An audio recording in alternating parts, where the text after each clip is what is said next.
வணக்கம் நண்பர்கள். கரூரில் திராவிட முன்னேற்ற கழகத்தினுடைய முப்பெரும் விழா நடைபெற்றிருக்கிறது.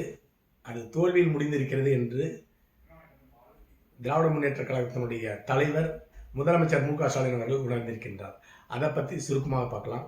வீடியோவுக்கு சப்ஸ்கிரைப் பண்ணி சேனலுடைய வளர்ச்சிக்கு உதவுங்க. கூடவே பெல் பட்டன் ஆன் பண்ணுவீங்க. அப்போ தான் சேனலில் போகிற வீடியோ உங்களுக்கு நோட்டிஃபிகேஷன் கிடைக்கும். சரி, இப்போ வீடியோக்குள்ளார போகலாம். திராவிட முன்னேற்ற கழகத்தினுடைய கரூர் மாநாடு ஒரு தோல்வி அடைந்த மாநாடு அப்படின்னு ஏன் சொல்றேன்னு கேட்டிங்கன்னா, அந்த மாநாட்டில் பாதிக்கு மேலே சேர் எல்லாமே காலியாக இருந்தது. மக்கள் கூட்டம் நிரம்பி வழியவில்லை.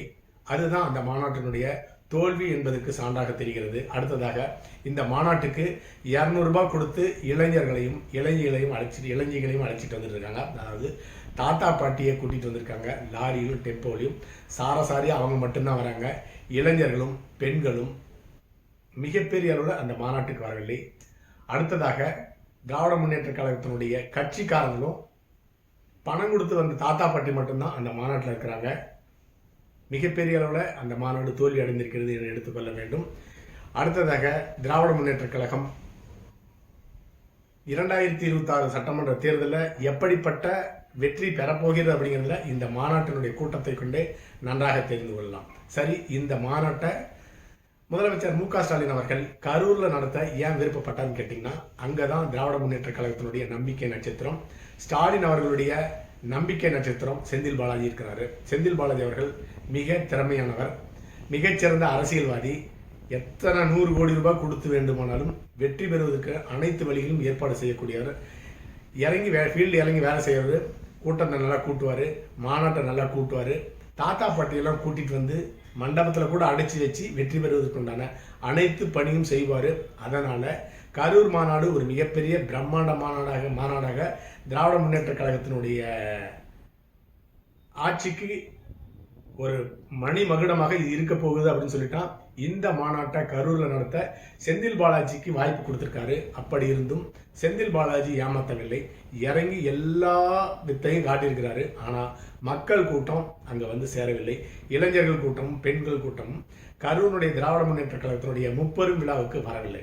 அதற்கு காரணம், கடந்த 4.5 வருஷமா திராவிட முன்னேற்ற கழகத்தினுடைய ஆட்சி மேலே மக்களுக்கு இருக்கிற வெறுப்பு, நம்பிக்கையின்மை தான் அந்த மாநாட்டுக்கு மக்கள் கூட்டம் வராதது காரணம். அதற்கு செந்தில் பாலாஜியை குறை சொல்லி எந்த விதமான தப்பும் கிடையாது. அடுத்ததாக இந்த மாநாடு தொடங்குறதுக்கு முன்னாக ஒரு அக்கா மைக்கை பிடிச்சிட்டு பேசியிருந்தாங்க. இந்தியாவிலேயே ஒரு அரசியல் கட்சி எப்படி நடந்து கொள்ள வேண்டும் அப்படிங்கிறதுக்கு, அந்த கட்சியினுடைய தொண்டர்கள் எப்படி நடந்து கொள்ள வேண்டும் அப்படிங்கிறதுக்கு இந்த திராவிட முன்னேற்ற கழகத்தினுடைய மாநாடு ஒரு சாட்சி. நீங்களே பாருங்கள். இங்கே இருக்கிற சேர் எல்லாமே எந்த இடத்துல போடப்பட்டிருந்ததோ அதே மாதிரி அழகாக இருக்கிறது. யாருமே சேரை உடைக்கல. மாநாட்டு பந்தல் யாருமே அத்துமீறவில்லை. அந்த அளவுக்கு ஒரு கட்டுக்கோப்பான கட்சி திராவிட முன்னேற்ற கழகம். இந்தியாவிலேயே ஒரு கட்சி எப்படி இருக்கணும் அப்படிங்கிறதுக்கு உதாரணம் திராவிட முன்னேற்ற கழகம் சொல்லிட்டு வீடியோ போட்டிருந்தாங்க. அந்த வீடியோ திருச்சி மாநாடு தொடங்குவதற்கு முன்பாக எடுத்த மாநாடு என்று நன்றாக தெரிகிறது.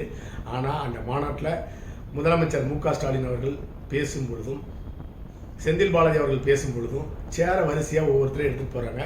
அது மட்டும் ஒரு காரணம் கிடையாது. மழை வந்துருச்சு. மழையில் நினையாமல் இருக்கிறதுக்காக சேர தலைமையில் கமிச்சிட்டு மக்கள் சாரசாரையாக போகிறாங்க. அது கூட மழைக்காக நடந்த ஒரு சம்பவம் இருக்கலாம். ஆனால் வாழத்தாரை எகிரி பெண்கள் எல்லாமே பாட்டிகள் வெட்டி எடுத்துகிட்டு போகிறாங்க. மொத்தத்தில் 200 ரூபாய் கொடுத்தது பத்தலை. ஒரு தலைக்கு ஒரு ஆளுக்கு 200 ரூபாய் கொடுத்து தான் மாநாட்டுக்கு கூட்டிகிட்டு வந்திருக்காங்க. 200 ரூபாய் பத்தாது. ஒரு சேரும் ஒரு வாழைப்பழமும் வேணும், வாழை தாரும் வேணும். குறைந்தபட்சம் ஒரு 2000 ரூபாய் கொடுத்தா தான் நாங்கள் மாநாட்டுக்கே வருவோம் அப்படிங்கிற மனநிலையில் மக்கள் இருக்கிறாங்க. அதற்கு காரணம், யார் ஆட்சிக்கு வந்தாலும், திமுக ஆட்சிக்கு வந்தாலும் சரி, அதிமுக ஆட்சிக்கு வந்தாலும் சரி, எங்களுக்கு நீங்கள் எதுவுமே செய்ய போகிறதில்ல. அதனால் நீங்கள் எப்பப்பெல்லாம் எங்களுக்கு பணம் கொடுக்க வாய்ப்பு கிடைக்கிறதோ அந்த வாய்ப்பை நாங்கள் பயன்படுத்தி கொள்ள போகிறோம் அப்படிங்கிறது தான் இந்த சேரையும் வாழைத்தாரையும் வெட்டி போனதுக்கு உதாரணமாக எடுத்துக்கொள்ள வேண்டும். அடுத்ததாக விஜய்க்கு தானா சேர்ந்த கூட்டம் அப்படின்னு எடுத்துக்கொள்ள வேண்டும். திருச்சியில் விஜயனுடைய மாநாடு நடைபெற்றது. முதல் தேர்தல் பிரச்சாரத்தை தொடங்கினார்.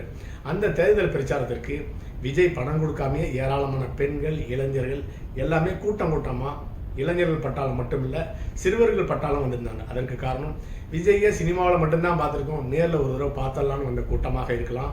இல்லைன்னா அண்ணா திராவிட முன்னேற்ற கழகம், திராவிட முன்னேற்ற கழகம் 2 பேரும் மாறி தமிழ்நாட்டில் ஆட்சி பண்ணிட்டு இருக்கிறாங்க.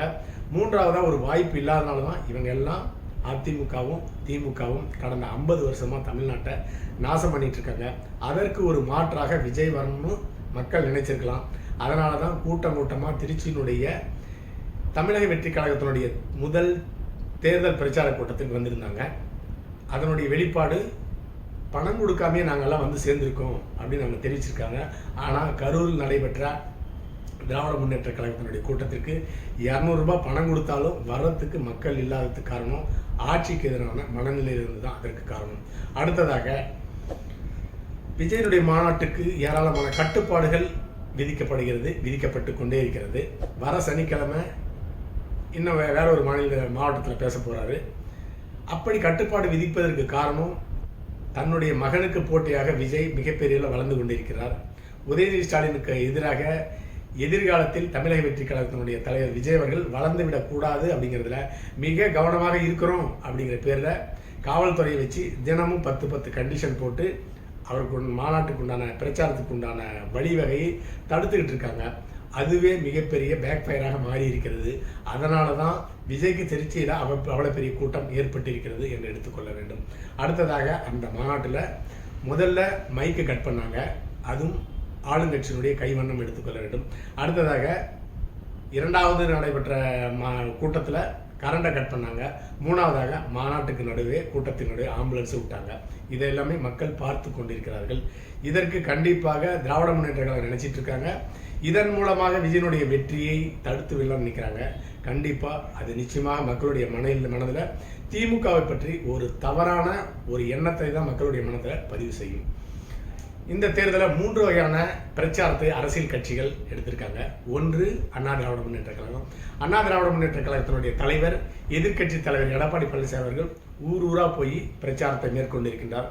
ஓரளவில் அவர் போன இடமெல்லாம் கணிசமான கூட்டம் இருக்கிறதுக்கு காரணம் பணமும் கொடுத்து கூட்டிட்டு வராங்க. அடுத்ததுக்கு மக்களுடைய மனநிலையில் ஆட்சிக்கு எதிரான மனநிலையில் மக்கள் இருக்காங்க. அதுதான் முக்கியமான காரணம். அவர் சற்று ஏறக்குறைய பாதி மக்களவை எலெக்ஷன் தொகுதியில் பிரதானம் பண்ணி தமிழ்நாட்டில் இருக்க பாதி தொகுதியில் பிரச்சாரம் பண்ணி முடிச்சிட்டாரு. 2வது கட்ட தேர்தல் பிரச்சாரத்தை செய்ய போகிறார். அவர் ஊராக போறாரு. அடுத்ததாக முதலமைச்சர் மு க ஸ்டாலின் அவர்கள் திராவிட முன்னேற்ற கழகத்தினுடைய செல்வாக்கு மிக்க மாவட்ட தலைவர்கள் எங்கே இருக்காங்களோ அந்த மாவட்டத்தில் மட்டும்தான் மிகப்பெரிய அளவில் முதலமைச்சர் தேர்தல் பிரச்சாரத்தை செய்ய போகிறார். மற்ற இடத்துல எல்லாமே துணை முதலமைச்சர் உதயநிதி ஸ்டாலின் வச்சு தான் தேர்தல் பிரச்சாரத்தை செய்ய போகிறார் என்று தெரிகிறது. அதனுடைய முன்னோட்டம் தான் கரூரில் முதலமைச்சர் மு க ஸ்டாலின் அவர்கள் இந்த 30 விழாவை நடத்தியிருக்கிறார். அடுத்ததாக விஜய் அவர்கள் சொன்ன பிறகு ஒர்க் ஃப்ரம் ஹோம் போலவே வாரத்தில் ஒரு நாள் சனிக்கிழமை மட்டும் ஒவ்வொரு மாவட்டத்துக்கு போய் தேர்தல் பிரச்சாரத்தை செய்கிற முடிவில் விஜய் இருக்கிறார். இப்படி 3 வகையான தேர்தல் பிரச்சாரங்கள் நடக்கிறது. ஆனால் வெற்றி யாருக்கு கிடைக்க போகுது அப்படிங்கிறத பொறுத்திருந்து தான் பார்க்க வேண்டும்.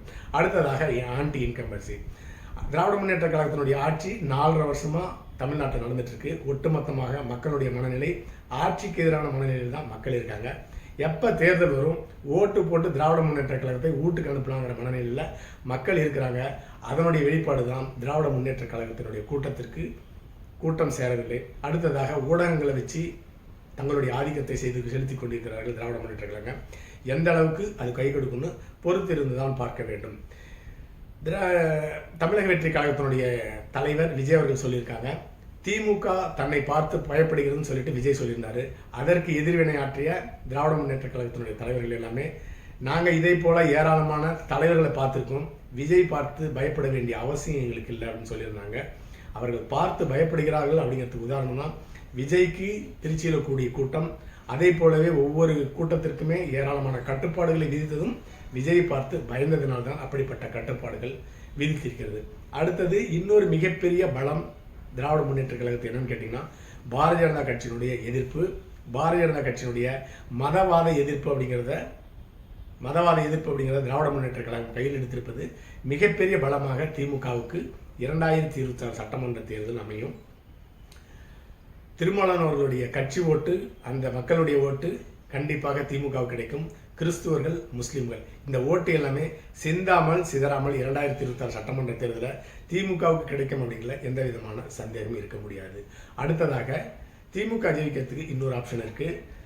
கடந்த பாராளுமன்ற தேர்தலில் வட இந்தியா முழுக்க, பெரும்பாலும் இந்தியா முழுக்க பாரதிய ஜனதா கட்சி அந்த கட்சிக்கு எதிரான வாக்களிப்பவர்கள்லாம் அந்த தேர்தல் பட்டியலிருந்து நீக்கிட்டு போலியான வாக்காளர்களை சேர்த்து வெற்றி பெற்றிருக்கிறது.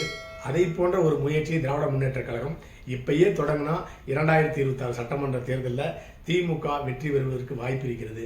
இருந்தாலும் எதிர்க்கட்சிங்க உஷாராக இருக்காங்க. அது சாத்தியப்படுமா அப்படிங்கிறது பொறுத்திருந்து பார்க்க வேண்டும். அடுத்ததாக கே.என். நேரு அவர்கள் வருங்காலத்தில் திராவிட முன்னேற்ற கழகத்தினுடைய மாநாடு பொதுக்கூட்டம் திருச்சியில் கண்டிப்பாக நடக்கும். கே.என். நேரு அவர்கள் முதுபெரும் தலைவர், அனுபவசாலி, இறங்கி ஃபீல்டில் வேலை செய்யக்கூடியவர், பணத்தை தண்ணியாகவும் செலவு செய்யக்கூடியவர். ஒரு மிகப்பெரிய மாநாட்டை, கட்டுக்கோப்பான மாநாட்டை திருச்சியில் கண்டிப்பாக நடத்துவார். அதில் எந்த விதமான சந்தேகமும் இருக்க முடியாது.